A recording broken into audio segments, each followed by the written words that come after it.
Episode 256. Last year, for the first time, finally, I saw a positive net in my business, which was just such a rewarding feeling because I've been working so hard to pay off the debts that I've incurred from my father. So being able to see that, and I've paid off debts, and I'm moving forward, I'm making money now. It's pretty awesome.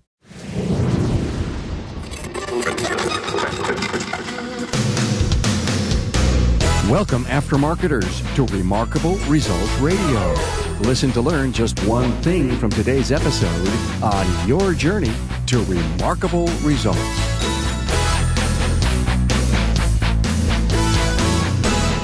Welcome, aftermarketers throughout North America and around the world, to episode 256 with shop owner Rachel Wacha from City Auto Repair in Gainesville, Florida. Hey, I'm glad you've chosen Remarkable Results Radio for yet another powerful story of survival from a second-generation shop owner. This interview with Rachel Wacha brings the power of podcasting to the forefront. Some will relate to her exact circumstance, some will learn from it, some will be excited for her, and some will be inspired by her story. This episode is brought to you by Federal Mogul Motor Parts and Garage Gurus. For serious technical training and support, online, on-site, and on demand, Garage Gurus is everything you need to know. Find out more at fmgaragegurus.com.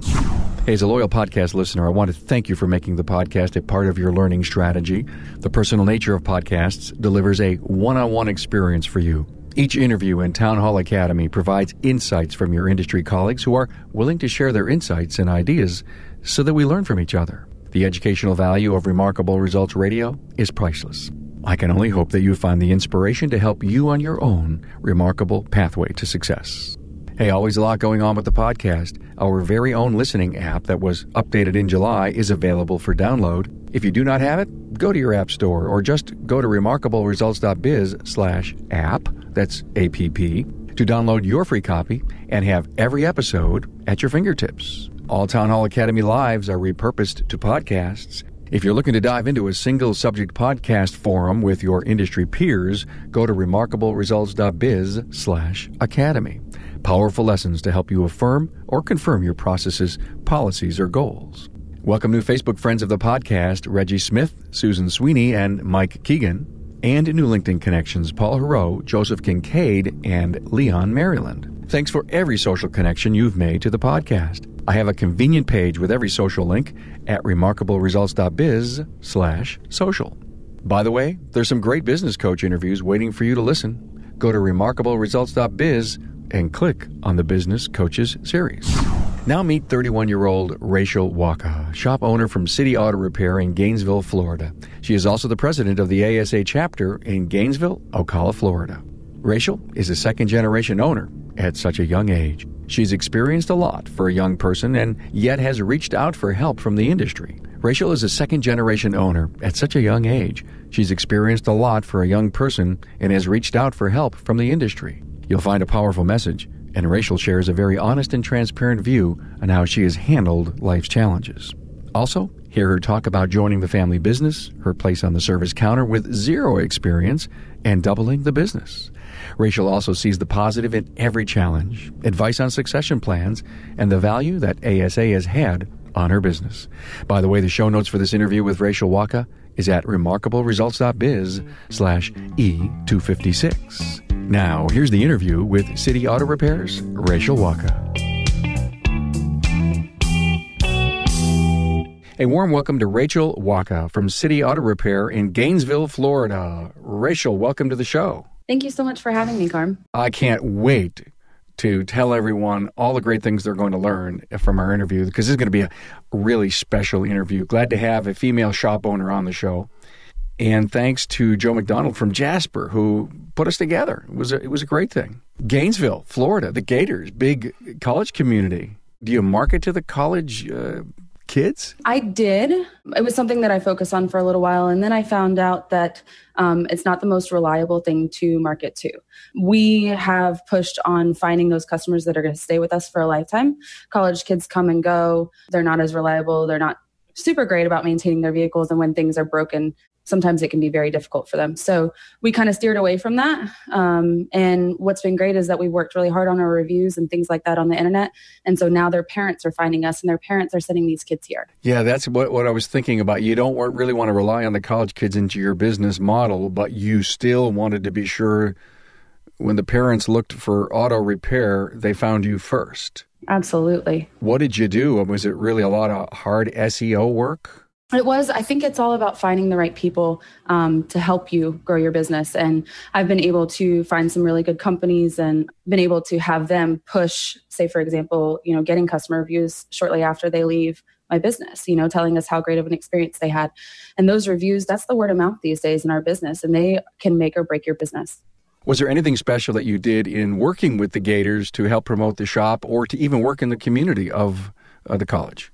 Sure. So I decided to take the business outside and go to some of the football games. We set up some tailgates. We had prizes and wheels to spin. And I had reviews all listed up, trying to push that customers talk really great about us. We've been around for a long time. I had one of the higher ups at the parts house. He came and helped me promote it.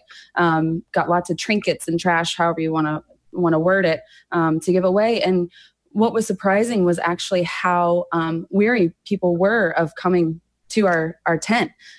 People, everything was free. It was just kind of for them to recognize us. And it was very interesting, which is why I don't do it anymore, as to how resistant people were to even coming and spinning the wheel. Why? Because it wasn't food, it wasn't music, it wasn't booze?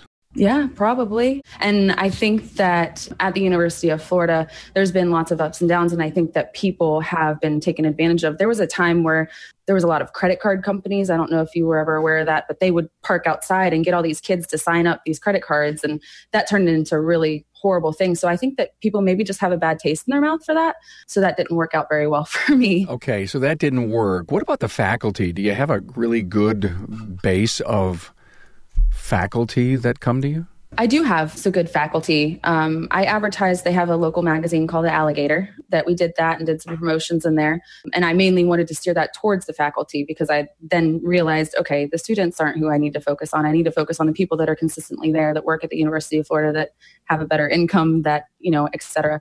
So I did that, did some different coupon books, things like that just strictly went to the University of Florida. Great background on taking advantage of the university that's there in Gainesville. But I was so impressed when we talked. You're 31 years old, am I right? Correct. So refreshing to see a shop owner, but the pathway to get there was so interesting, and some may call it tough, challenging.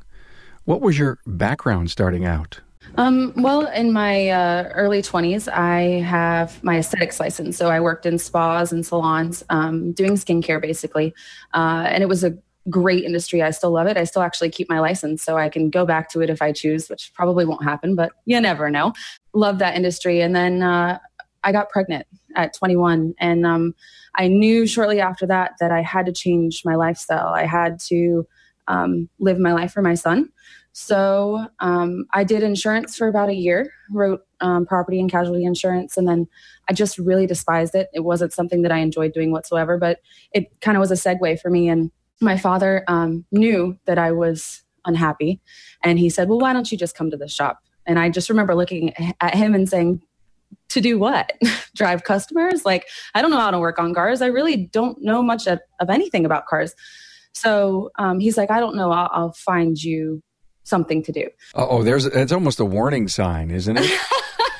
It's a warning sign. I'll find you something to do. Yes.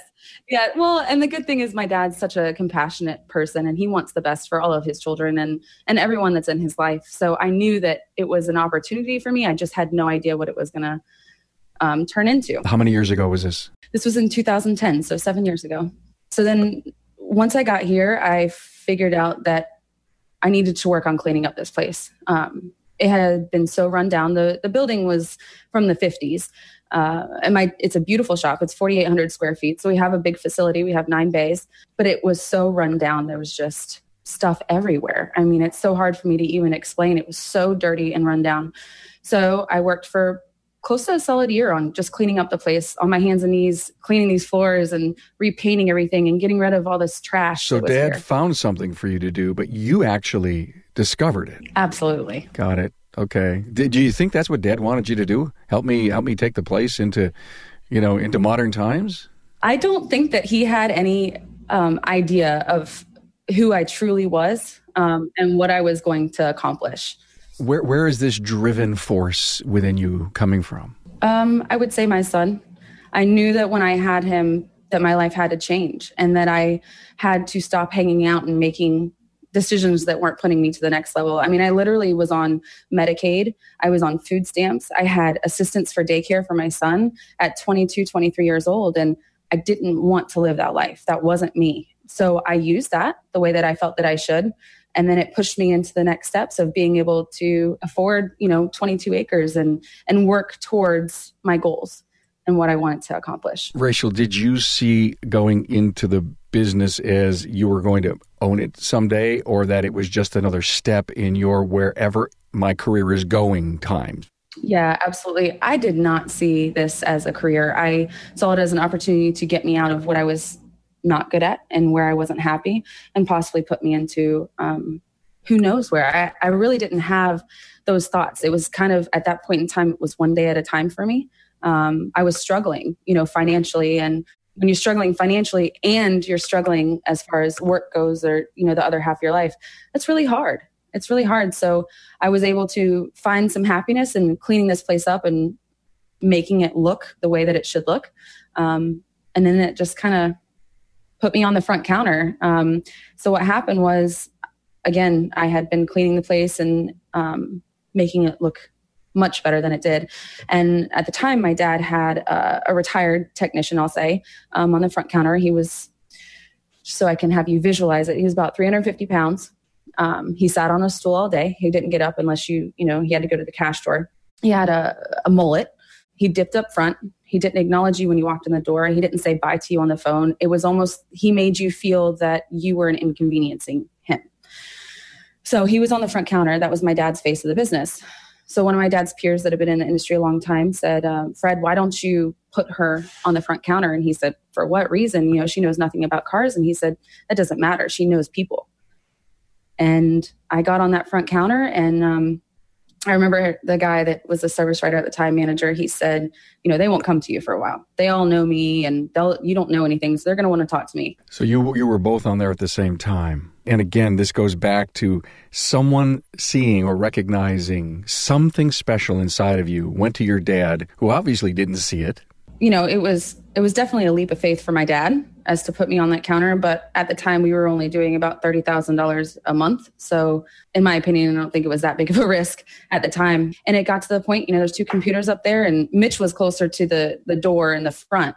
And I was kind of over to the side. And man, when you greet people when they walk in the door and you smile at people and you're not a burly man that makes you feel uncomfortable, people just came right to me. And I honestly, most of the time, I didn't even know what they were talking about or what they were wanting to say. But all I knew was that I was going to take care of it. And I would find the answer because that's just my mentality. I'm talking to Bud Houston, a technical product specialist with Federal Mogul Motor Parts. Hey, Bud, what's the best thing about the Guru on the Go van? Yeah, I think that the best thing about the van and the kind of the mission is it's twofold. One is ultimately to bring brand awareness of the Federal Mogul portfolio. But I think the way that we do that is we bring value to the technician, the shop owner. And how we do that is we bring technical content, we bring some updated material.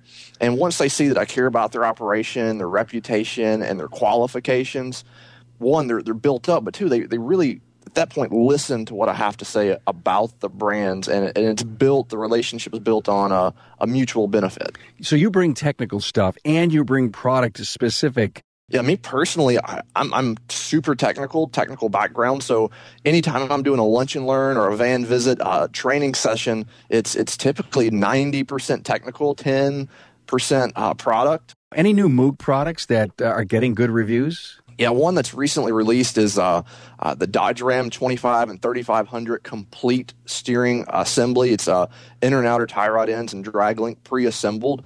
This is the first aftermarket part that's available in a complete assembly for this application. And the specific applications, late model Dodge Rams, are actually a kind of a high failure part on the chassis parts. What about the compression loaded ball joints with pre-installed integral dust boot? Yeah, the integral dust boot has been a huge hit. Initially, the idea was, well, where is the boot? And then once you kind of get around and show people, they're like, well, that is the best idea I've ever seen, because I've torn so many boots on installation, or I've had a boot that's not seated properly. And they're like, well, that's just not an issue now. And they love it. Federal Mogul Motor Parts' Garage Gurus is your go-to source for the vehicle training, technology, and answers you need to keep your next job on track. On-site, online, or on demand, the Gurus are here to help keep your business and your career on the road to success. Visit fmgarageguru.com. Did the light go on somewhere inside of you that said, ooh, what's happening here? Absolutely. It didn't take me long to, one, realize that I was very much like my father. I watched my father in this industry, and people knew my father. In this town, people know my dad. This business has been here for 36 years. His name, a lot of people know him. So the reason that they know him is because of the type of personality he has. He loves people. That's his passion, is people. And I found that passion. And I realized that my dad and I are a lot more alike than I ever thought. It's pretty amazing. And then I knew there was no doubt in my mind that this is what I wanted to do for the rest of my life, was this industry. How long did it take after joining the business, a couple of years, for that all to solidify, your purpose coming together? Yeah, I would say a couple years. Once I really got my feet wet on that counter, it was like fireworks. For about 8 months after I realized that I needed to be on that front counter, that I could make an impact and I could make a difference in this business, I was trying to convince my dad to get rid of this man that had been on the front counter. And it was, again, over 8 to 9 months. And Dad was like, no way. He's been with me for almost 20 years. No way, no way, no way. Well, his name is Mitch, and he took some time off around Christmas. And then his back went out. So he was out for, I believe, another 2 to 3 weeks. And in those 2 to 3 weeks, it was astronomical what I did with this business. The sales were through the roof. We did more sales in 2 weeks than we had done in the last year and a month. So I really opened my dad's eyes. So he literally went to the guy's house, and he ended up telling him, it's your time. You need to go on disability or whatever and take care of yourself, but you're no longer here. Rachel's going to do this. And shortly after that is when I doubled sales in a year by myself in 2012. And I'll tell you, that's one of the most amazing feelings, when you can take something that's so broken and put it towards, fixing the actual business. Now, you doubled sales with just you working the business hard. No outside influence, no coaching, no peer group, no mentoring, just you. I'd have to look at my records, but I'm going to say that that's when I became a part of, I would say, a 50 group. It's Automotive Service Leaders with Gary Gunn. And I found them through ASA. I went to one of their conventions and ended up meeting him, Gary Gunn, and he listened to my story. And he was so intrigued by me, and he said, you need to be a part of my group. You're going to meet shop owners that have been where you've been, and they're going to help you be successful. And so it took me a little bit to be able to convince my dad that this is what I needed to do. And he let me do it because it was pretty expensive, when you're only turning $30,000 to $50,000 a month and you're paying, a good chunk a month for that. But it was the most incredible experience. I will never forget it. I will never forget the people that I met, the shop owners, the camaraderie, the willingness to help each other in those groups it's amazing. It's absolutely amazing. And that is what really pushed me to the next level. A little quick story, just a shout out to Aaron Stokes, which I'm actually a part of his mastermind group now. He was in those meetings. And back then, I felt like I was nothing compared to all these shop owners. And I remember just watching him and being really intrigued by him, because he seemed to be extremely intelligent, and he knew what he was doing, and he had so much passion, which I knew I had that passion, but I had no idea what direction I needed to go to fix this business. And we sat down, and at that time I had gotten into a little bit of the office stuff. And I said, Aaron, can you just look at this P&L and maybe help me understand it? Because I don't get it, and I need to understand it a little bit better. And he's like, yeah, sure. So we sat down and went over some things, and he told me, explained some things to me. And then he said, is this number you? And I said, yeah. And he's like, you're making $25,000 a year and you're doing all this? And I said, yeah. I was at 20 and I'm at 25. And he said, absolutely not. You need to go back and you tell your dad what you think you're worth. And I think you're worth $1,000 a week.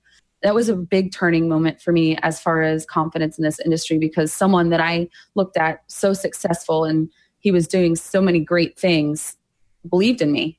And so I came back and told my dad that, and was a big impact on my life. Take me to that meeting, Rachel. You've got to go either say it or convince your dad to do this. I came back and I can still visually see it. I was sitting down, my dad's sitting behind the desk, and I said, Dad, I got to talk to you. Okay. I said, I want to know, do you want to tell me what you think I'm worth, or do you want me to tell you what I think I'm worth? And there was a good solid moment of silence. And he said, well, what do you think you're worth? And I said, I think I'm worth $1,000 a week. And he just looked at me and he's like, well, I have no problem paying that. Yeah, those are impactful stories that I've heard over my lifetime, that parents know what they really want to do, but sometimes they never pull the switch to do it. And they're just waiting for, I don't know what it is to happen. When he said to you, I have no problem with that, what was your feeling? Definitely shock. Shock was probably my first thought. And then there was definitely some anger behind that, because if you have no problem paying me $1,000 a week, why haven't you offered me anything? He knew my struggles. He knew everything. He knew where I was at financially. At that point, my now husband and I had started dating, and I think we had been together a couple years, and we were talking about buying a house, and he knew my situation. So there was a lot of anger tied to that, and kind of some resentment, because I felt like, in a sense, my dad wanted to keep all that money for himself, because now that the business was finally making money, he could, spend the money he wanted to and buy toys that he wanted to, et cetera. Interesting. And I'm sure this is duplicated throughout the country with similar situations all the time. And hopefully we're all learning from this great experience that you've had. So you get your raise, which is great. And now tell me, you're telling us the story, but the business was doing 30, then you doubled it. Can you tell us what you're doing now? Well, let me back up a little bit. I have struggled with front counter help. I know that that's something that I'm extremely good at, is being on that front counter and selling work. I got a great closing ratio. I've had a lot of other shops that have offered me jobs over the years because that's my passion, and I absolutely love it. But I knew that if I wanted to run this business, I had to back off and I had to hire the right people. And that's something that I've struggled with. I believe that over the years, I've learned how to read people. I've learned some really great questions to ask in interviews.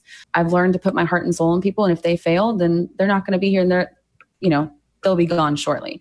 Last year, our average was about $60,000 a month. Now our average is 80. Just from last year to this year, we're up over 100,000 in sales. So you're on the cusp of doing $1 million. We're getting there. We're getting there. And I have found a manager that is just blowing it out of the water. I have never had someone in this business that loves it as much as I do. Even my dad, he was so burnt out over the years, which I see that happens a lot. Shop owners get burnt out. This is a tough industry. It is not for the weak by any means. But finding that person, his name is Daniel. And when I found him, I just knew that he was going to be my superstar. And he is me ×2 on that counter. And when we work together, it's just the most amazing thing. When you have 2 stars on a front counter, it's life-changing. Do you reflect differently on your people and what you pay them based on what you went through? I was actually talking about this the other day. I need to give him a raise, and he absolutely deserves it. What's hard for me is that over the years, because my parents put me in a position to where they literally forced me into this office to take care of all the mistakes that they made. And there was many times that I couldn't make payroll, and I didn't know what I was going to do. And there was times my dad told me that I shouldn't take a paycheck, even though I didn't owe them this business. I was technically an employee. Instead of me not, paying him rent, I was the one that didn't need to take a paycheck. So as far as looking at that and those times that I had with my dad and those really, really challenging financial times, I want so badly to take care of my employees. I want them to know that they are so appreciated here. I tell them all the time, my door is open. If you feel like you deserve a raise, let's talk about it. There's going to be proof to the pudding, of course, but I just gave my master technician another $1 an hour. I said, he was by himself last week. In 2 days, he turned 41 hours.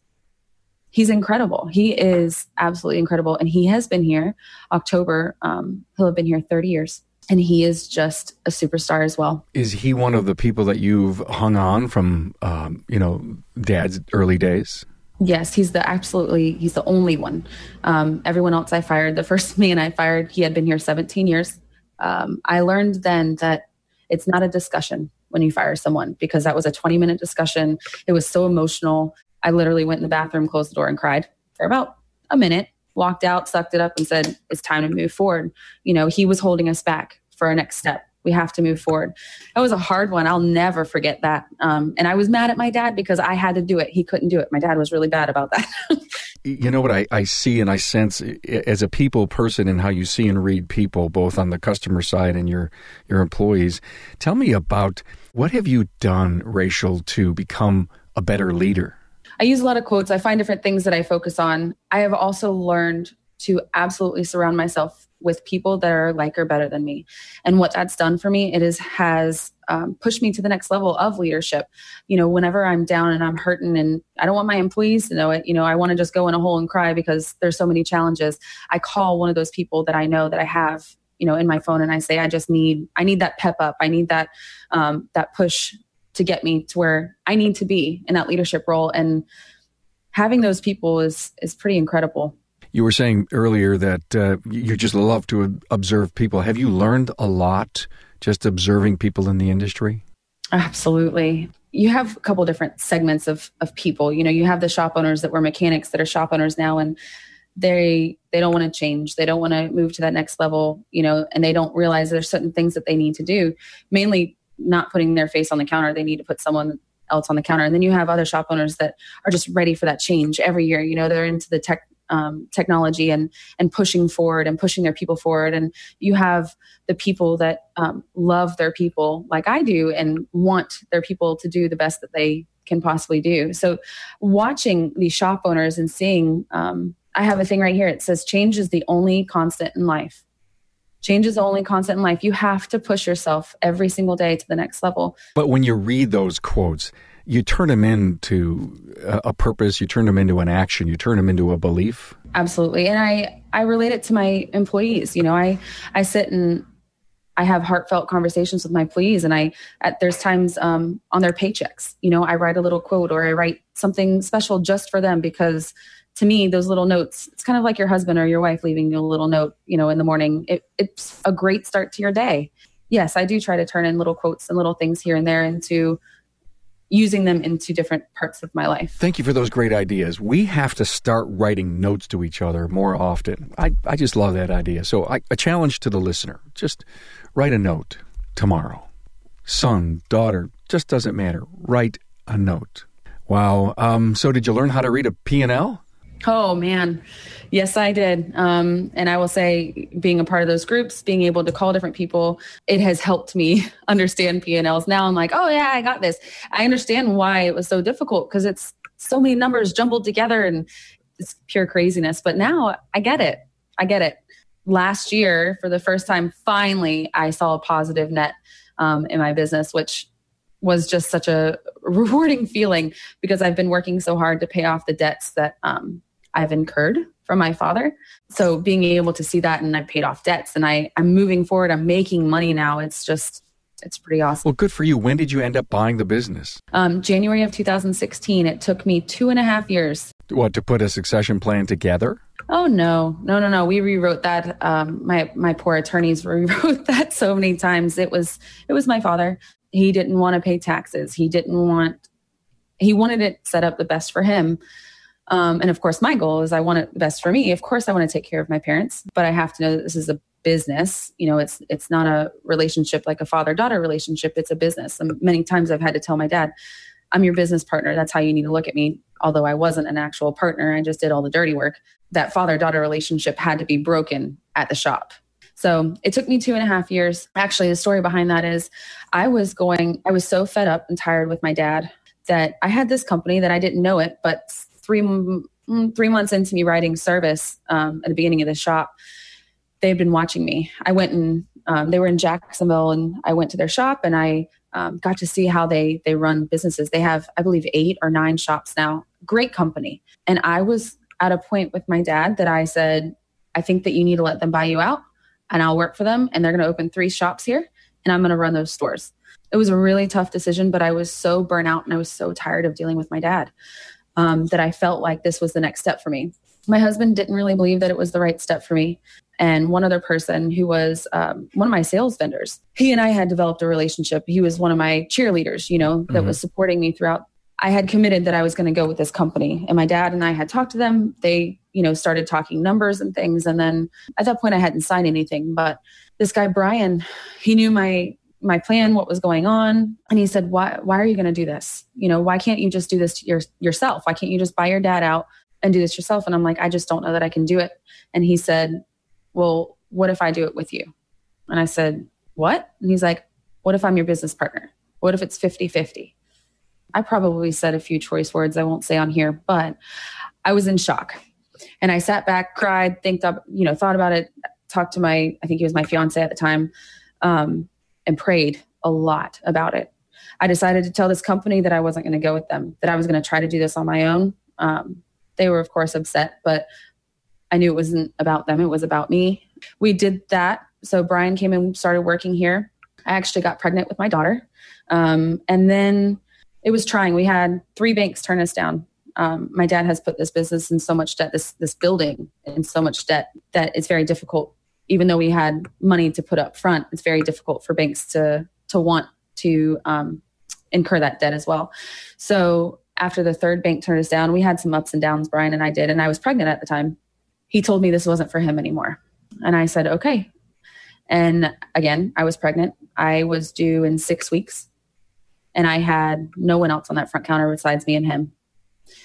And so my dad was there, and my dad said, well, can you just wait until she has a baby and give her a couple weeks? And he said, no. And I found out it was because he was already looking for another position and job, et cetera. So the way that story goes through is I actually had to come here 3 days after I had her to run this office to, help at the front. And I never really got that maternity leave. It never really happened. And then for 10 months, I had her, it was just me running the front counter, and I had her here with me every single day. It's challenging, but I got through it, and people ask how you did it. And I said, I don't know. I just did it. That's the type of mentality I have. You just do it. I'm in awe to hear this story. I didn't hear this story yet. This is a new piece that you did not share, and I'm in total awe at 31 years old. Wow. What an incredible person you are to it almost seems to overcome all of these challenges that came over you. Your think is, here's my dad. He is my partner. Why am I thinking of doing all this other stuff? And you just needed to almost sit down and try to do a deal with your father. Absolutely. Which is then what happened. And I got to the point, one, I'll tell you, my personality, I don't need a business partner. Me and someone else running a business is not a good combination. I'm a very loving person, but I'm also a very headstrong person, and I know what I want, and I get what I want as far as business goes. Were you always like that, or did it just take all these years of challenges to make you so headstrong? No, I was not always like that. I was actually a very insecure person. I didn't know where I was supposed to go in my life. I was that middle child. I have brothers and sister, and I was that middle child. I always felt like I was just kind of going with the flow and pushed to the side. And then when I had my son, I realized that life is bigger than me. I have to live my life for this child that relies on me and solely me. And it pushed me to that next level. And then all these challenges that I faced absolutely have made me stronger. And I look at everything that I've encountered throughout this career as a positive. I find something positive out of when I had an employee try to sue me and it ended up costing me $15,000 in mediation. I found a positive out of it. When, things seem like they're rock bottom, I found a positive out of it. So I truly believe that when you find positives in something, and it'll be okay, and you'll learn from it, and it'll take you to that next level. Did it also harden you? Yes. It definitely makes your skin tougher. Being the lover that I am, I have such a passion for people. And that seems to be the one common denominator that toughs through this, that puts that right front to the customer. Your culture, we haven't gotten into the business yet, but it's an incredible story. Culture, they say, is values times behaviors. And it seems like you have a great set of values. Your behavior is all about, people and taking care of them. Is that one of the next things you're going to work on in the business, is to develop a strong culture, or is it already there? It's on its way. It's taken me a long time. The master tech that I have that's been with me almost 30 years now, it's taken a long time for him to get on my path. I actually, when I gave him the raise, I had a long conversation, and I told him, I said, I stood back we had one technician out. I watched you and I was so impressed. I feel like as many times as we've talked about how I feel like you're selfish and you're self-centered, although you're an amazing, amazing technician, I want you on my team. I want us on the same path. I want us moving in the same direction and have the same goals. So I told him this past week, I said, I finally saw it with you. I watched him standing with all of my other employees and them talking after work and just laughing and talking about the day. Standing back and seeing that is so incredible to me. I have always been determined to make my shop a place where people want to come to work. If you don't want to come to work and you don't want to be here, don't be here, because it affects absolutely everybody else. We work hard, but we have fun doing it. Are you running shorthanded now? I am. I've been trying and interviewing and trying to find the right person, looking for that B tech, that can feed off of my 2 GSs and off of these oil changes, because my main technicians are so busy with broke cars that I need that middle person. And it's very challenging. I just recently got onto an advisory board with the college. There's a local college here that has an automotive program.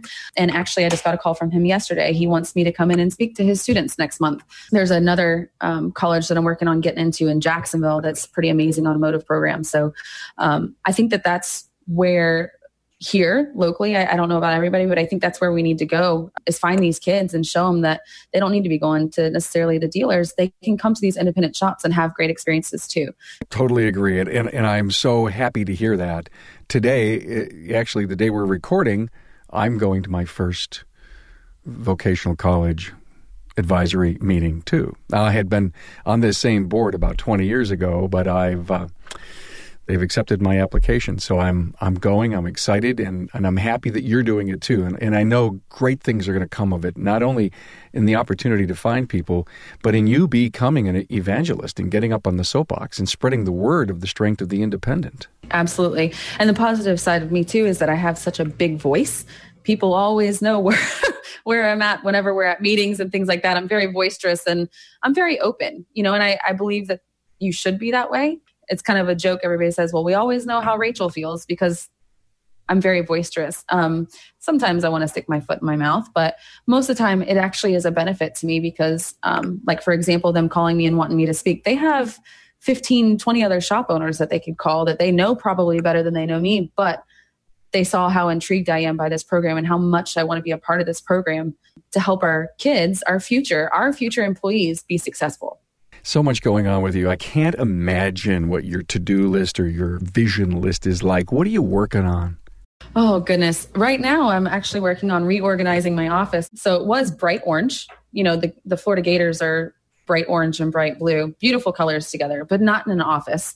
My walls were orange. That was my dad, with blue trim. So I decided to paint it like a aqua color, and we got married on the beach. So I have pictures of me and my husband on the beach and docks, and you can see one behind me. Yeah. Oh, yeah. Nice, beautiful dock. Yes. But the problem is I realize how distracting my office is to me. And so when I'm coming here, instead of doing what I need to do, I'm like, oh man, I wish I was at the beach. Oh man, look at that. That's so beautiful. I want to be there. Just take me away.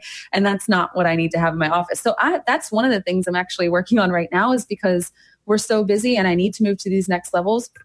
When I walk into my office at the beginning of the day, it needs to be organized so that I can take care of what I need to take care of and then have it organized for the next day. Because if it's complete clutter for me, I can't focus and I can't get done what I need to get done. So right now, that's what I'm working on my personal side. As far as the business aspect of it, trying to hire that B Tech person, getting my people to understand numbers. I actually decided that my master tech, I was talking to him and I said, where do you see we're at? Do you see that we're growing? And he's like, well, it's busy the last couple of weeks and it slowed down and I only turned 35 hours this week. And I said, all right, let me show these numbers. And I pulled out the numbers from last year and I pulled out the numbers from this year and, $100,000+ And he's like, well, that's nothing to blink at. And I said, no, we are moving to the next level. I want you to be on board with this. And he's like, this is awesome. And I said, do you want me to share our numbers with you? And he's like, yeah, that'd be great. And I said, absolutely. Our next meeting, everybody's going to see all the numbers because everybody needs to understand the direction that we're headed. And we're going to get that $1 million. It may not be this year. It may be next year, but we're going to get there. We are going to get there and we're going to do it together because when the shop makes more money, everyone else makes more money. Do you have a disciplined date a per week that you have a meeting with your staff? I don't. I actually, with as busy as we got, it's so challenging for me sometimes to have the meetings, and I'd write the meeting down and then something would happen and we'd kind of move it. So we need to have, I was talking to my manager, I said from now on Mondays, Monday morning, to get everybody pepped up, to get everybody headed in the right direction on the same path, we have a 15-minute meeting. This is our plan this week. This is how many flushes where our goals are going to be. You know, I've done different programs with my guys. It's pretty cool when you set standards and they achieve them, and then you make a big lunch about it or whatever, you know, have something special for them.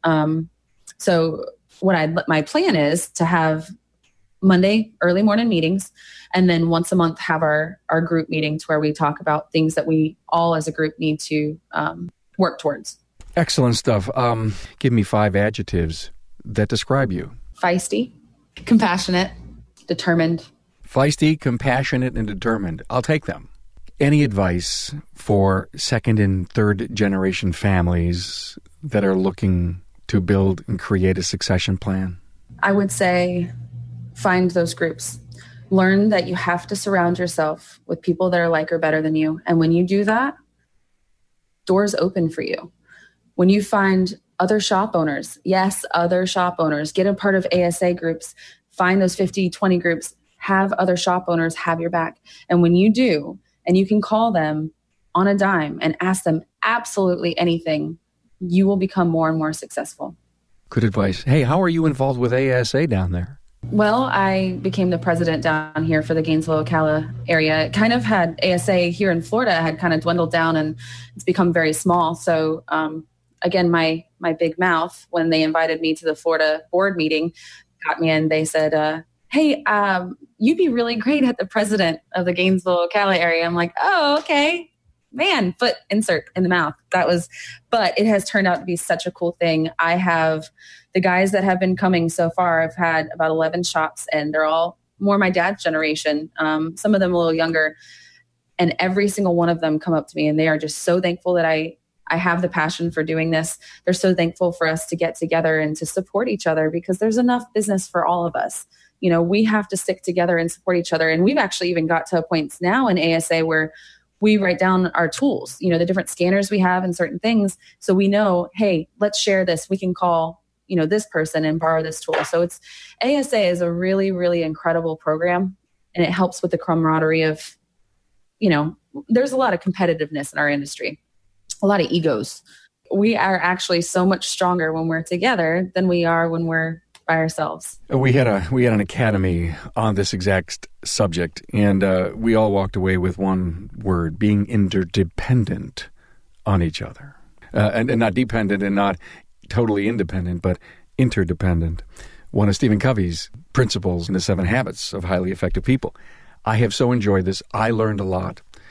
Thank you for your transparency, your honesty. Great stuff we learned. Very, very personal things. Thank you. Leave us with one of those fabulous, great quotes you love. Carm, actually, let me give you 2. I have this one I look at all the time. It says, put on your big girl panties and deal with it.